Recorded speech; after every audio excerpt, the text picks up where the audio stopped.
Your number one procrastination station. It's 6 o'clock, time for Compact Disco. Hello and welcome to this week's instalment of Raw News Insight. Hello and welcome to Raw Sport. Your music, your news, Your sport, your raw.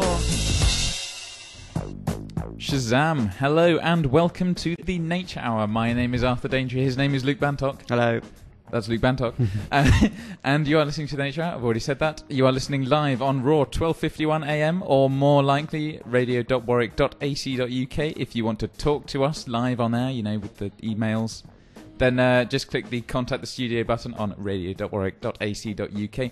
If you want to, comment on anything you've heard on the show, or, perhaps look at any of the wonderful things that we've uploaded to the interwebs, then just look at our Facebook page.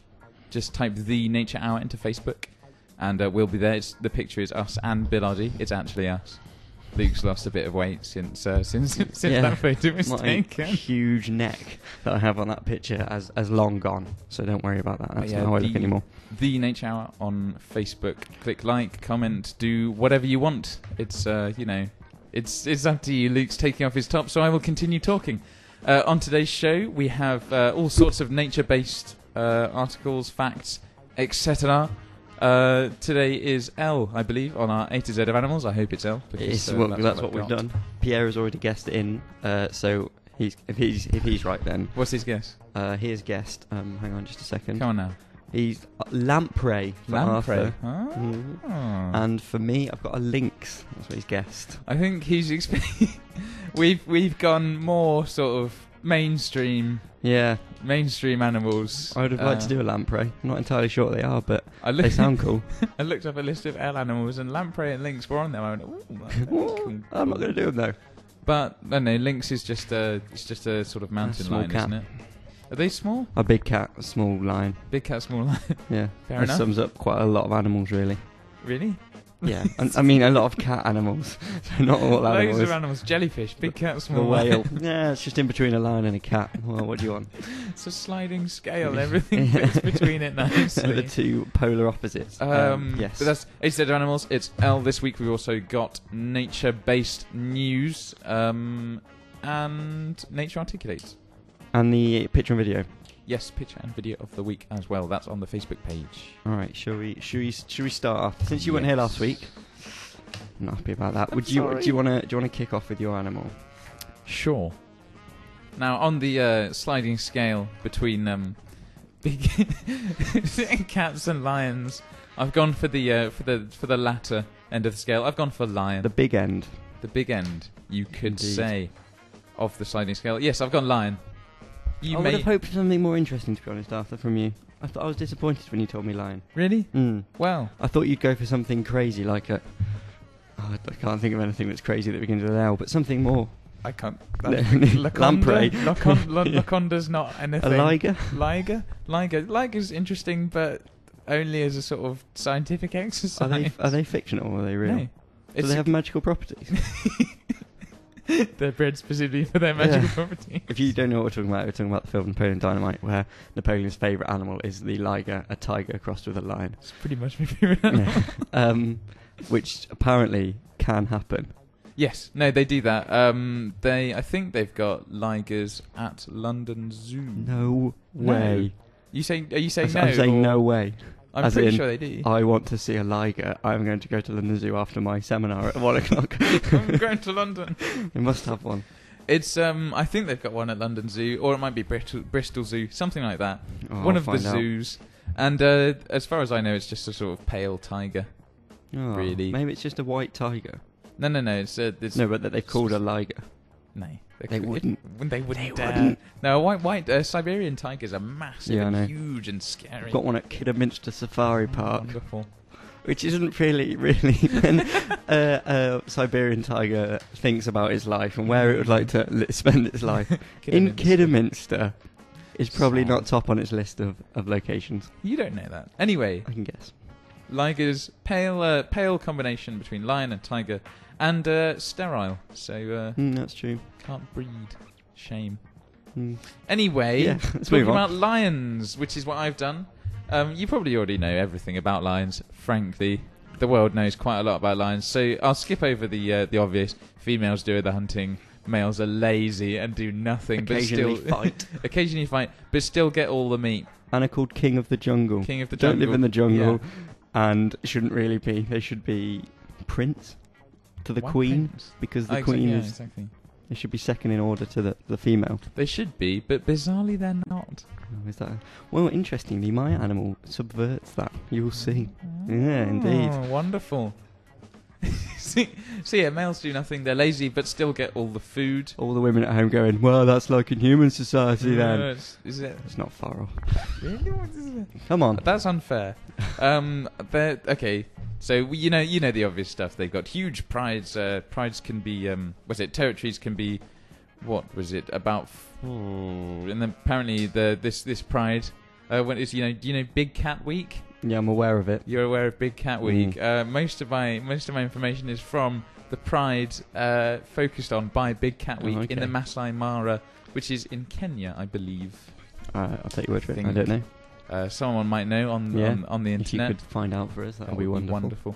But yeah, territories can be anything up to 120 kilometres square. That's quite a long. That's quite a big territory. How many lions would exist in that? Do you know? How many lions? Well, prides can occasionally number up to 40 animals. Really? Yeah. That's quite a lot. But the marsh pride, focused on by Big Cat Week, is usually made up between of about. It says 4 and 6 lionesses, 2 pride males, and then just cubs. A non-specific number of cubs. A huge number of crazy lion cubs. Yes. What? So they have two men, 6 women, and endless children. Yeah. And I've read a fact on my sheet that might explain that there would probably be actually endless. Endless children. I thought it would say that, but it's completely different. It has been estimated that a lion will copulate 3,000 times for every cub that reaches 1 year old. 3,000? What? So either their cubs die off really quickly. Even then, 3,000 in a lifetime is a substantial effort. For you, maybe. Yeah, and for you. We won't get into this, but that's quite impressive. Lions copulate 3,000 times to get a 1 year old cub. You need to. That's what he says. Yeah, that's the excuse he gives. You know the odds. So yeah, lions. The males like to get busy. The females, they put up with it. They're really thinking, I should be out hunting. Yeah, I need to. I've got to get a lot of things to do. Things to kill. Yeah. All right. What else we got? Males. In the 3,000 times, the females have to put up with roughly 200 kilograms of male lion on top of them. 200 kilos is a lot. That's a lot of. That's a big animal. Females weigh about 150, maybe. It says 126 here, but I'm rounding up. Yeah, okay, that's fine. But even that would be the equivalent of a. Is that the equivalent of difference between a man and a woman in? No, 50 kilograms is a lot. 50 kilos is an awful lot of weight. That's not insignificant. What else? Lions can live up to 14 years in the wild. 14 years. Common average lifespan. Average lifespan. Apart from all those cubs who clearly fall early before they reach 1. Well, the males are just spectacularly infertile. Yeah. Very weak sperm. Yeah. Lions, I mean, you know what lions kill: zebra, wildebeest, etc. But they also go for hippos. Oh, that would be very brave. Impressive to see. Is there a video? Well, not on my piece you don't of paper, know, not in your head. But if there is, we'll put that on, because a pride of lions attacking a hippo would be a bloodbath, to be honest. For who? I mean, it would be blood everywhere. Yeah. Well, hippos apparently bleed sweat blood, according to superstitions. Yeah. It would already be a bloodbath before the attack started. But lions try and kill hippos. That's brave. Very brave. Do they succeed? Lions. Well, it doesn't. It says, well, I assume so. Obviously, otherwise they wouldn't ever do it. Yeah. Right, okay. Lions are ambush predators. They not like cheetahs, which just chase things. Yeah. Cheetahs, have to.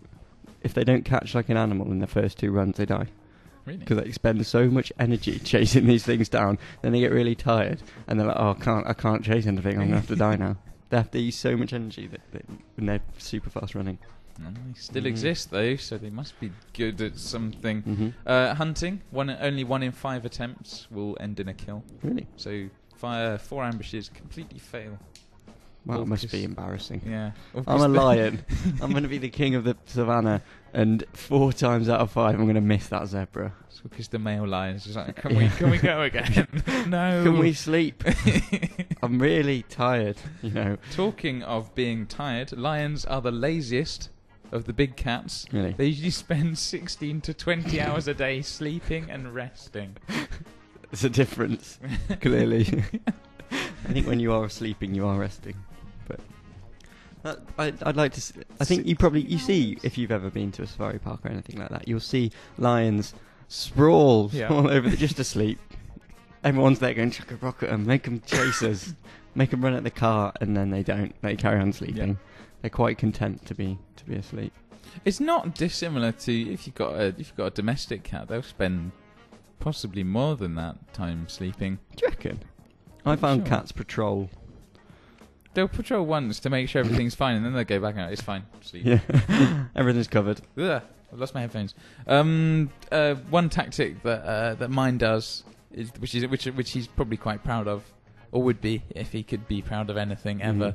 Well, is that he sleeps facing out to his territory. He's got a chair next to the window which surveys his territory. What's that? Oh, no, I'm asleep. Yeah, go back to sleep. Our cat that used to... Oh, not our cat. The cat used to live next door was a psychopath and would attack remorselessly anything else that appeared in his territory. It was a lovely cat if you got to know him, as always with psychopaths. Lovely once you get to know him. Just don't get on the wrong side of them. What else have you got on lions, Arthur? What else have I got? Very quickly, in a single sitting, an adult may consume 30 kilograms of meat. That's quite a lot. There's a where was it? I can't remember. Me and Adam, who presented last week, found a what are they called when they take a photo over time? Time capture. One of those things, but let's say they long take exposure. No, they take a photo like every 10 minutes. Oh yeah. And then they put it all together. But they did one of them of an elephant that had died, and then it decomposing, and just all sorts of animals coming to feast on it. And there's some lions there as well. Surprisingly, because I thought they ate live things. But no, they'll scavenge as well as kill. Oh, I bet they keep that on the quiet. Yeah, that doesn't live up to their reputation. Carrion eaters. Guys, I know there's a corpse like next to us, but just keep it on the lay down. Just one at a time. One at a time. Yeah. That's pretty much lions. There's all sorts of time stuff. Lapse. Time lapse. Pierre there we go. Very quickly. The downside to killing live things, and probably one of the reasons why they scavenge, is that a lot of the prey animals they go for, especially buffalo with their big horns, although zebra and actually pretty much anything can do it as well. There's quite a large risk of death. What, for the lion? Yeah, for the lion, because like a zebra's kick. Yeah, I imagine it's quite powerful. Yeah, I agree with that. Can like shatter their rib cage. Buffalo horns. That's if they're rubbish at hunting, though. Yeah. They shouldn't get stamped on by a zebra, really. Especially when the zebra's main instinct is to leg it. Apparently zebras can kick with all 4 legs. According to what? Can't remember. The dangerous mind. But if that is true, that's at the same time, simultaneously, possibly. 4 kick, jump kick. Yeah. Wow. We will find that. If that is true, that will go on. That would be amazing to view. But that's lions and other African animals. Yeah. The savannah we've covered there. Savannah's brilliant. Love it. Well, should we move on to my animal? Let's move on to Luke's animal. It is the lemur, which is a very interesting animal. The more you read about it, the crazier it is. Firstly, lemur comes from the word for ghosts and spirits in Roman mythology because of their ghostly vocalizations, reflective eyes, and nocturnal habits. They arrived in Madagascar, so that's pretty much where they live, I think, Madagascar. They used to live everywhere, but then they got killed off, and they live in Madagascar. Exactly. King Julian. Do you want to know how they got across there? Because you wouldn't think that it would be very easy to get to an island. Floating on driftwood. They rafted on mats of vegetation. I don't know what that means. Like they built a raft out of carrots. Did they do this deliberately? I don't know. They consciously built this raft. I really want to go to Madagascar. I heard it's excellent. You can just build a raft. It's like Lost. Because they have evolved to cope with an extremely seasonal environment in Madagascar, I see, and they give them a level of diversity that rivals all other primate groups. Apparently, they can range in size from 30 grams, the smallest one, like the weight of a pack of crisps. Okay. The mouse lemur, to one that was 200 kilograms big and was as big as a gorilla. Oh! That's dead now, but still, as big as a gorilla. Those big eyes of a lemur and the big scary tail as big as a gorilla. That would be Lemurs do not have scary tails. No, but it's massive. It is big. If you extrapolated the small one to the size of a 200 kilogram gorilla, then you will start to see how massive the tail would be. What else can we say? They've other evolutions that they have to cope with Madagascar's harsh and seasonal climate. They have seasonal fat storage, low encephalization, which means relative brain size, small brains. And this is what. Actually, let's talk about this first. They have their hand is quite similar to a primate or a human, so they have a opposable thumb, and they have a laterally compressed, elongated nail called a toilet claw. I don't know. I can't properly understand what it would look like, and why it's called a toilet claw is even more of a mystery. But they use it for scratching and grooming. Toilet claw. Toilet claw. Wonder what that's for. Scratch me with your toilet claw. I don't want to. Get it dirty. They said they've got a variety of other traits with other primates, such as a rhinarium. Do you know what that means? No. Rhinarium means wet nose. Like a dog. Like a dog, indeed. It's healthy. Yeah. Is it? I don't know. Is that another thing that you... If a dog is healthy, will it have a wet nose? Is a wet nose an indicator of dog health at all? Yes. All right. And lemur health. Brilliant. They, the interesting thing that I referred to briefly is their social structure. When you're talking about how the female is not the dominant in the lion society. In lemur society, the female is dominant. Like in the elephant society. I did not know that. Do they? Mm-hmm. That's quite interesting. I didn't know that, but apparently the lemurs also have this issue. Where does it say about that? I'm skipping around this article and I can't keep up. Let's just talk about something else hilarious, and we'll go back to this social structure. Right. And in times of conflict between two male lemurs, most animals would fight and scratch each other. Yeah. Lemurs engage in stink fights. I see. Where a lot of what their communication things is to do with smell. So they mark everything with urine and stink glands. Nice. And when in conflict, the lemur will rub its tail between the stink glands on its wrists. Okay. And then wave their tails in the air, and the animal with the most potent smell wins. Wow. Yeah, indeed. That's impressive. They wave them in the air to determine which animal is more powerful. Well, you are powerful. You've got a mighty smell. It's like Stilton. Like Stilton. indeed. Smell is an indicator of power. That's the sort of society we would like to live in. Not strength or exactly. or money. Smell. Yeah. He who smells best does best. Or worst. That's what it is in our society. Glands.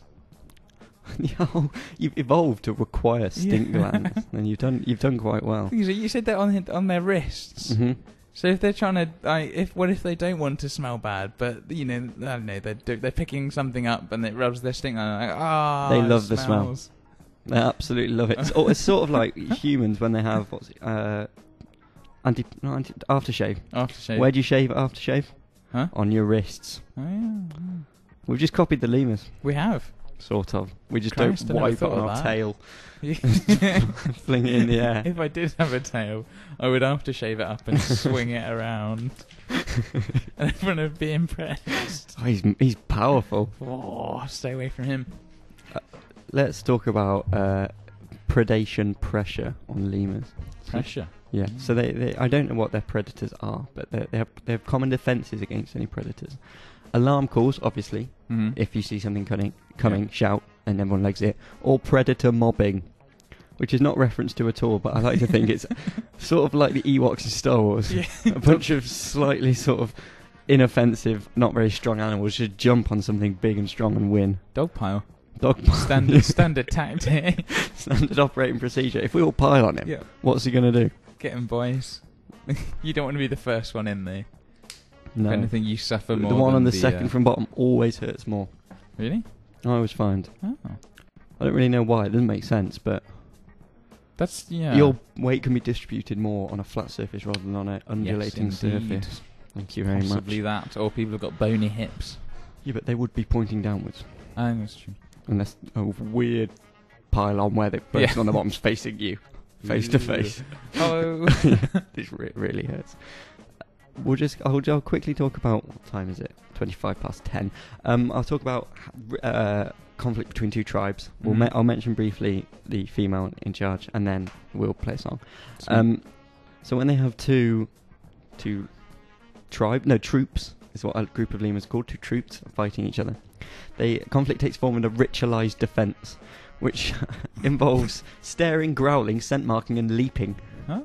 So you've got two lines of these lemurs looking at each other, who start staring at each other, growling at each other, marking their scent everywhere, and jumping up and down. It's like a dance-off. The Indri, which is a type of lemur, defends its home range with ritualized singing battles. What a lovely way of doing conflict. Not like the humans where we get guns and shoot each other. We'll sing at each other. Who's got the loudest noise is the most powerful. Their society is much more developed than ours could ever dream of being. Yeah. Oh, wow. You must. I mean, are you going to mention how they sleep? No, I wasn't aware of how they sleep. You must have seen lemurs in a big ball. No. It's like the best bit about lemurs.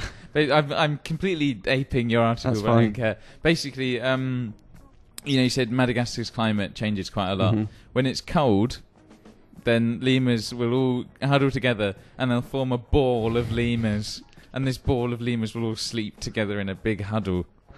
As someone who is quite claustrophobic, the concept of being that one in the middle terrifies me so much. You'd be really warm, though. You'd be so hot. Yeah. And you couldn't get out. And you couldn't move. And the poor one on the outside is freezing as well. They might rotate like penguins. I was going to say like penguins. The people on the outside, I doubt they rotate. Lemurs seem selfish. Yeah. In the middle, the one in the middle smells the worst. And is the most powerful. Actually, you want to put him on the outside. Exactly. Keep everyone else out. But no, they sleep in a big ball of lemurs. That's really cool. I didn't find that at all. Yeah, we'll put that up on the Facebook group page thing. That's excellent. Okay, I'll just mention the female social domination sets lemurs apart from most other primates and mammals. In most primate societies, obviously males are dominant unless the females band together to form coalitions that displace them. I doubt that happens very often. It seems like something that wouldn't stick. They don't really know. There's a huge section on how or why females are dominant, and they basically the consensus is no one knows. It's something to do with need. The females can defeat the men because they have more to lose, so they want it more in a fight. But more than that, ringtail lemurs, males act submissively with or without signs of female aggression. But male crowned lemurs, a different species, will only submit to women if they are aggressive. So no one really knows why. Mystery indeed. But they sleep in big balls and have stink glands and wave their tails in the air to solve conflict. Yeah. That is all you need to know about the lemurs. We'll leave it there. Yeah. We'll play a song that, if you know, it relates to a song that, a topic that we talked about earlier, which Arthur has requested. So when we come back, we'll have some, what have we got? Articles. Nature-based articles. Yeah. So this is Jamiroquai with Canned Heat. Email your requests. studio@radio.warwick.ac.uk. I love Raw. Bill Oddie drowned a fish underwater. Always crushed that one as I did the other week.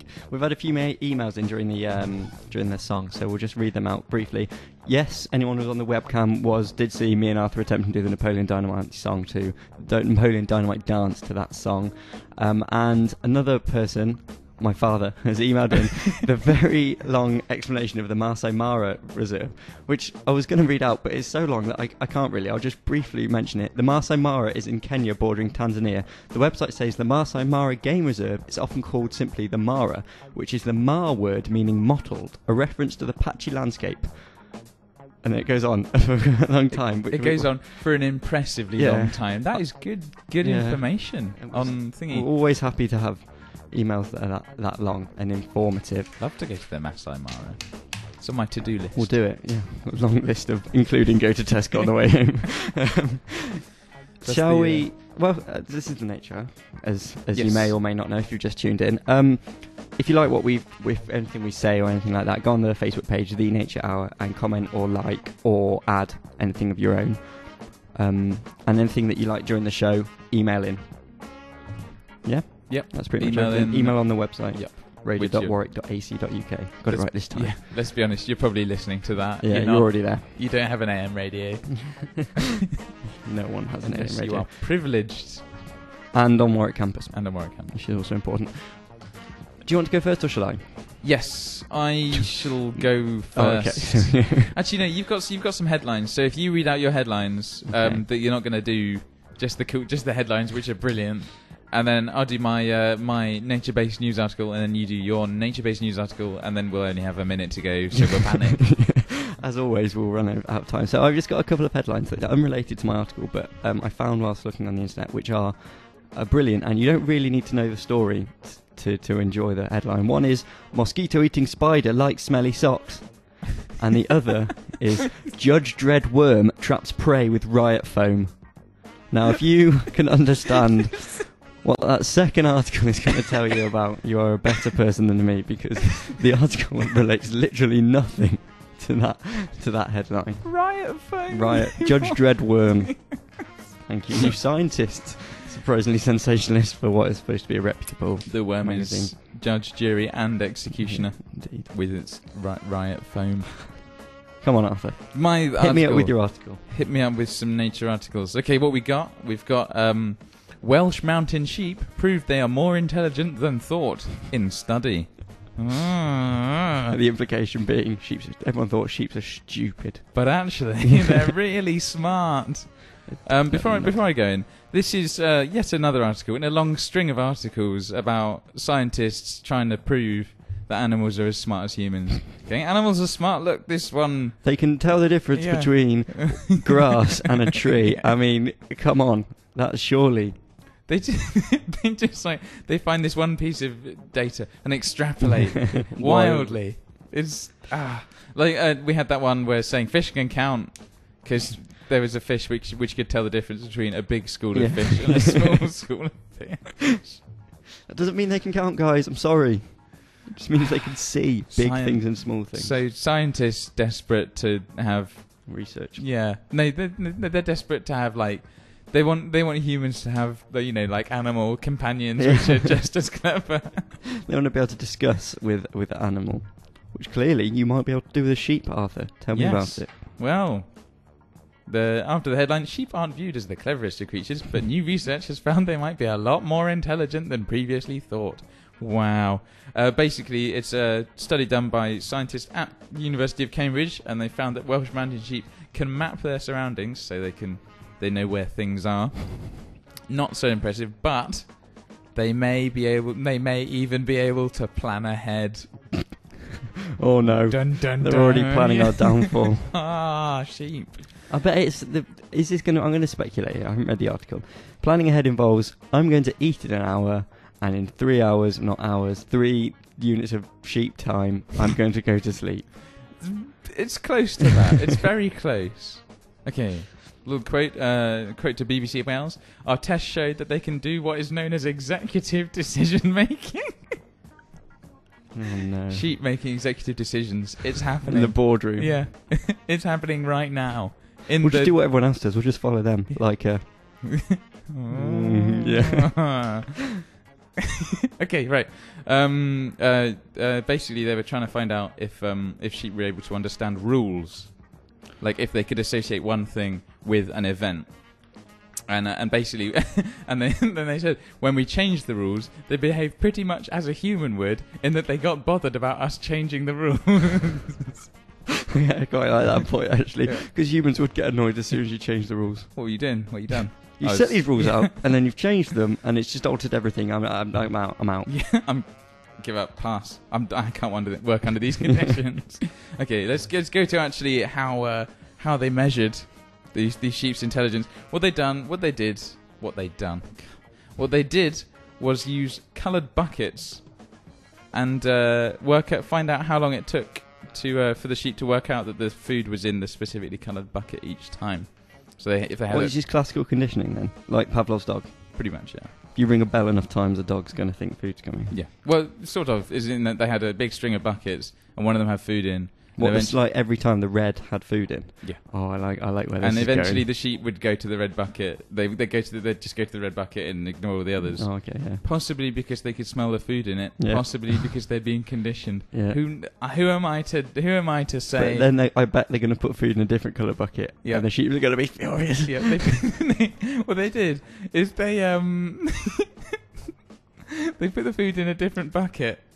Sheep would have made that grammatical error, Arthur. And it took what? Someone has emailed in. You know when you said what the scientists done? Hmm? Someone has emailed in saying a sheep would not have made that grammatical error, Arthur. You got Burn. me. Yeah. That's a sheep who emailed that in. It's just like, with his cleft hooves, I'm getting him. Giant keyboard. He's mocking me, but I'm going to have the last laugh.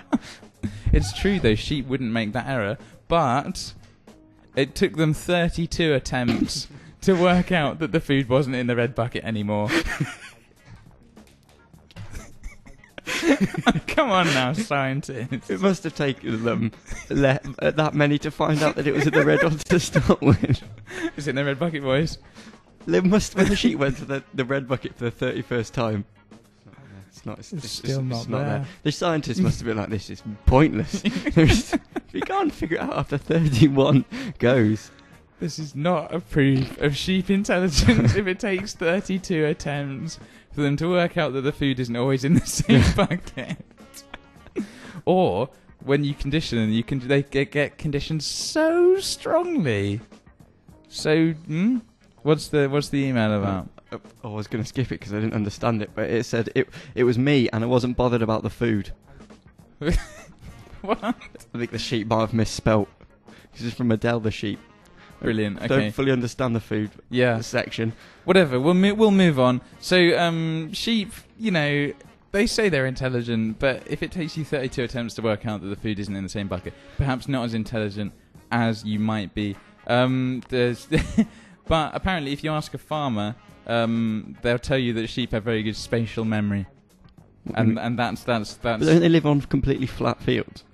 Pretty much. There's nothing else proving that sheep have spatial memory. It's just they got spatial memory. If you ask a farmer, and they've done research, proved research, then you'll see that's what sheep know. Spatial memory. You ask farms a lot of things, and they'll tell you some suspicious things. So that's the main meat of the article. As a last bit that I've got highlighted, she's now conducting tests to see whether sheep are able to plan ahead. So actually, when I said sheep may even be able to plan ahead, she's not actually got any proof for that. She's just saying, well, I'm going to find out if they probably don't, because they're sheep and they are stupid. They must have ridiculously small brains. I think they do, don't they? I thought they had famously small brains.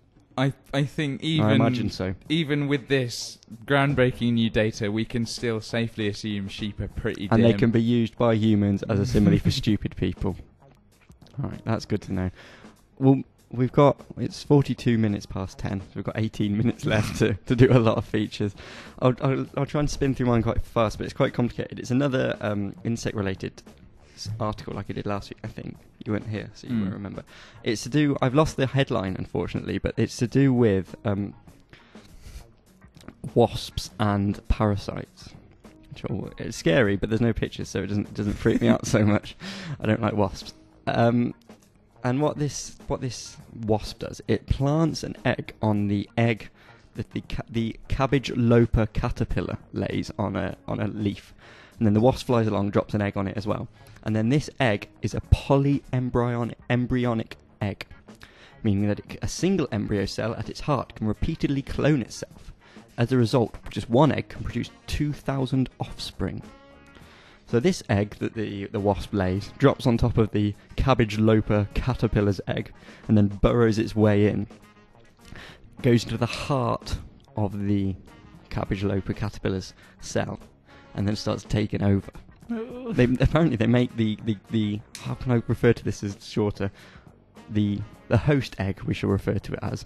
The host egg encourages it in and feeds it whilst it's in there by tricking it and thinking that it's actually its own.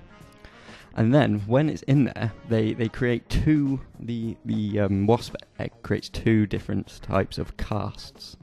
One is essentially a maggot, and that's called the reproductive larvae, and there can be 1,000 of them in one single caterpillar cell. And then the other two are what's known as, what is it called? The precocious larvae, which basically just go killing. Wow. They send the precocious larvae know they're never going to live, and they Joseph Stalin has emailed in, saying sheep live on hills in Wales, which is not flat, and you make a very good point. It's true. The precocious larvae go around killing all competitors in the egg and everything else with inside it. If another species has gone in there, the precocious larvae go and wipe out everything else that's in that egg before allowing the reproductive larvae. This article was much more interesting when I read it than as I read it. Yeah. It didn't seem to be going very well. Like, having little... It's to do with the fact that it can clone itself, which I thought was very interesting, but I haven't brought out very well. The fact that one egg can create 2,000 different things from it. That's impressive. And the fact that it's got these... in this sort of capsule of death that it implants, it has many facets. It has the things... It has the little larvae which reproduce and make more wasp death babies. I find it interesting to find that this one tiny egg can have so much inside it and know exactly what it's going to do, and then kill everything and inside it. Like death squads. Death squads that exist only to kill. Because apparently the precocious larvae know that they're never going to be... They don't know, but they are bred knowing that they will never... They have no sex cells and will never become adults or reproduce. They are child soldiers, which is very creepy. A very creepy phrase for... What is it? A wasp larvae. Born to kill. Born to kill, indeed. Well, it's 1:45, and my article didn't go very well, and we haven't got much time left. So we shall play a song, which has been a requested song. And then when we come back, we will mention the picture and video of the week that's on the Facebook page. And then we will do Nature Articulate, sorry. Okay? Yeah, sure. Is that all right? Very well. So this is Death Cab for Cutie, and I will follow you into the dark. 12:51 a.m. 12:51 a.m. 12:51 a.m. I love Raw. Bill Oddie will never have a heart attack. His heart isn't nearly foolish enough to attack him. I feel like we might have ruined a very nice song by putting quite a harsh jingle. I say I ruined a very nice song by putting a harsh jingle at the end of it. So thank you for recommending it, because I have never heard that before and I quite liked it. Yeah. So shall we move on to the picture and video which I uploaded this morning? Yes. Do you want to talk about the picture and I'll talk about the video? I shall indeed. They are on. If you want to see the picture and video of the week and you haven't already, go onto our Facebook page, just search The Nature Hour and click on the first result. I'd be shocked if there was more than one. Yeah. We've got a rival. Maybe. I don't doubt it. Exactly. No one's going to encroach on our territory. They wouldn't dare. We'll wave our tails and rub our wrists together. Like lemurs. Yes. Anyway, the picture video of the week. The picture of the week today is another picture in a long series of pictures, much like my article is an article in a long series of articles. It's a picture of an animal staring at a camera, investigating it. And animals are always curious. Yeah. Well, it brings rise to the question: do nature photographers actively seek out these photos of just putting a camera in an animal's face and taking a picture? Or it's a very easy photo, isn't it? It's like that photo of the wolf that was jumping. I think we might have talked about this before. The wolf that was jumping over that fence in some farmyard or something, and it won a prize, but it was actually a fake. Yeah. Set up. I think I could be a wildlife photographer. I think that'd be a wonderful job, if a bit lonely. And you have to be very patient. Yeah, exactly. And willing to be cold and wet and uncomfortable. Uncomfortable. Quite miserable for one shot. that you'll never get credit for. I don't want to be a nature photographer. Sounds miserable. Don't know, it'd be outdoorsy and nice. Quite healthy, presumably. Quite healthy. Well, you spend lots of time outdoors, hiking around. It's good. Homeless people spend a lot of time outdoors, but they're not healthy. Yeah, that's because they don't eat properly. How do you know that someone, a nature photographer, would? Good point. I'll rest my case. Anyway, yes, picture of the week is llamas looking at a camera, because I was going to do an article on llamas, but llamas don't really have much going for them other than occasionally they will spit if angered. Like a camel. Like a camel. Indeed. Are they quite similar to camels? Yes, they are a camelid, which means similar to a camel. Oh, really? Everything is judged by how similar it is to another spectrum. Camel. Not camel. Nothing. Yeah. And then it's a spectrum, how close you are to a camel. Dust. Yeah. Pick Pick your spot in that. And the video is, I don't know if you will have seen the TV programme that was on. It was on last week? It's been on for the last... But I mean this specific episode. Oh yeah, it was on last week. What's it called again? Human Planet. Human Planet. And it is of these hunters or tribal people. Is that politically correct? I'd say hunters. Hunters from a tribe going to find some food. And they find some food, but unfortunately the food they want to have, I think it's a dead animal, or it's been caught by the lions. Yeah, it's been killed by the lions. The lions have these lions have killed some prey, and the hunters they want this prey, but there is that major problem of lions being around the prey, and so the solution you might think would be to distract them or to fight them if you're brave and stupid, but their actual answer is just to walk at them, slowly walk at them, looking quite hard, and then the lions, terrified, leg it. It's quite remarkable.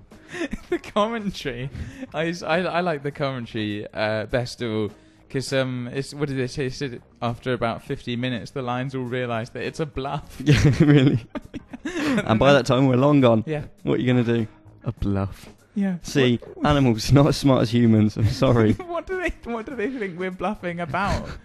Like, how can you... I mean, there can't be anything else other than three blokes walking towards you. What can they have been bluffing? That they're really hard and can beat up some lions? that there's more humans on the way? Yeah, they've got guns? Yeah. And by that time, they're long gone with the dead zebra. Who's laughing? Probably the people with the dead zebra. Yeah, dead zebra people, lions. So if you like the sound of either of them, go on the Facebook page and check them out. So shall we move on to our final article? We are running very rapidly out of time. As always. Well, you've got enough time to do this. It's Nature Articulate. As last week I did the clues for Adam, the guest presenter. Arthur is going to give the clues to me. And the aim of the game is for me to get as many of the words on Arthur's cards as I can. So Arthur will give me clues without ever specifically saying what is on the card, what rhymes with it, or what it begins with. And all of the words on the card are to do with nature. So if we start in... times are awkward. 20 seconds. We'll start in 20 seconds. Half past. Record is still 8. I think you've got 7, Arthur got 6. No, Adam got 6 and Nick got 6. So I'm still in the lead. Just. It's close. It's a close one It's thing. close. 10 seconds. Okay, 10 seconds to go. Right. First one's pretty tricky. Oh no, 5 seconds. It'll be fine. Have you already got a plan of what clue to give? Yes, I do. Wonderful. Let's go. Okay, it's another word for a babysitter. Okay, and it is another word for a babysitter and a cleft-hoofed mammal with a beard. Billy goat. Babysitter. Come on. I don't know another word for a babysitter. Pass it. It was nanny goat. Nanny. That's not a babysitter. Come on now. It's a type of butter. You get a 4-leafed. Clover. Yep. Like an ostrich. Emu. Yes. They laugh and have got Hyena. very powerful jaws. Yes. Like a lizard. I think Nick did an article on them with very whippy tails. Iguana. Yes. Nick That didn't was do an me. article. Yeah. Use them for washing your car. If you put them in a blender. Sponge. Yep. If you put them in a blender, they'll reform. I'm Alan. Partridge. Yep. 10 seconds. Yellow flowers. Find them Buttercup. all over England. Daffodil. Tulip. And people steal meat from them. Butchers. That's time. Dandelion. Aha. What? Do you mean you steal meat from them? Lion. Oh, right. I thought you meant like in society. Steal meat from the flower. The deli counter. Tesco. What have we How done? did I do, Arthur? 1, 2, 3, 4, 5, 6. The standard. I think 6 is... 6 is average. That's one every 10 seconds. I think you need to either have a very good run or be very talented. Or be on your on the game. Or be on your game. On your game, which I don't think we have been for a while. I think 8 is very doable. Nanny Goat was... Nanny is not the same as a babysitter. It is... Because a babysitter just comes to your house on the odd occasion to look after your child at night. A nanny's always there. Oh, really? Yeah. Ah. Well, I've never had either. So. Neither did I. Oh wait, I might have had a babysitter a couple of times. This is not nature at work specific conversation. I'm sorry, everyone. So we're nearing the end of the show. Next up, I believe, is the wonderfully titled "You Can't Dance to a Moustache." I don't think you can. I've tried. Oh right. I thought you meant they're not on next. No. Oh, right. Pretty So sure stay tuned for their show. Thank you very much for listening. Next week we'll be back at the same time with LM. Animals beginning with M. Luke should know that instantly. What can we do for M? Let's do some guesses because we've got about 5 minutes to fill, and we don't want to be intruding too much, but we also don't want to be giving them 10 seconds to start their show. So animals beginning with M. This would be the time if we had slightly more time to do our King of Nature competition, which as yet is a feature that neither of us we haven't had time to use this feature yet. So maybe next time we do this show, we will time it better. I doubt it. Just got a quick email. It might be an M animal. Who knows? Meerkat, possibly. Yeah, That's a do. good one. I thought manatee. Sea cow. Sea cow. I've seen a manatee. They're massive. I've seen one. Apparently, they they live around like Singapore, that sort of area? I did not see one there, but yes, I saw one in Australia and one in Belize. Wonderful. So, oh wow, that's like different sides of the globe. Yeah, I think they're quite prevalent in areas. Mongoose. Another guess for M. Mongoose. These are all just from the Compare the Meerkat adverts, really. Monkey. I don't think that's fair. Too non-specific. Or too unspecific. What was it? What was it that dolphins prey on for sport? It wasn't porpoises. Porpoises. Poor porpoises. We won't do them. They're probably too lonely. Yeah. I think we ought to draw it to a close right now. That clock's wrong. I keep thinking about it. Oh, really? Yeah. Oh, okay. We've only got like 1 minute left. I've been looking at the wrong clock. Okay. Yeah, he has. So thank you very much for listening. We'll be back next week. So hopefully you can join us. I hope you enjoyed the show. That's goodbye from me. Arthur, do you want to say a quick goodbye?